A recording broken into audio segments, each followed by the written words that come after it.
Cunqueiro escribe un dos maiores textos, un dos textos máis importantes que hai na literatura dramática galega, que é o Incerto señor Don Hamlet, príncipe de Dinamarca, que se estrea na Coruña en 1959, non? Que é un texto curioso porque recolle non tanto a Shakespeare, senón que recolle a historia na que Shakespeare se baseara para facer unha recreación á súa maneira, que é unha recreación moi curiosa porque digamos que cambia os parámetros do conflicto. Non vou facer un spoiler porque se alguna persona ve isto non lle vou a desvelar o que acontece, porque paga a pena ler o texto e ver un pouco como Cunqueiro lle dá unha reviravolta ben grande ao texto sobre que Shakespeare, o texto, a esa narración, a ese tema, a ese pequeno conto dun príncipe de Dinamarca que vive unhas circunstancias personales moi dramáticas, sobre que Shakespeare cree o seu Hamlet. Bueno, pois, paga a pena achegarse a esta versión que nos ofrece Cunqueiro, porque é moi novidosa, é moi interesante, e, sobre todo, vai a reflectir uns aspectos máis importantes da súa obra dramática, non? É dicir,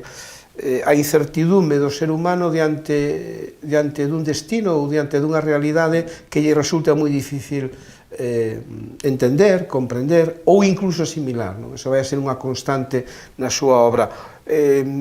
Por outra parte, é unha obra que algúns autores teñen dito que se vinculaba co absurdo. É posible, porque é un texto duro, difícil, complexo, con moitas capas, con un humor moi negro. A veces, certamente, pode parecer que un texto, nalgúns fragmentos, escrito por Samuel Beckett, podería tranquilamente, non?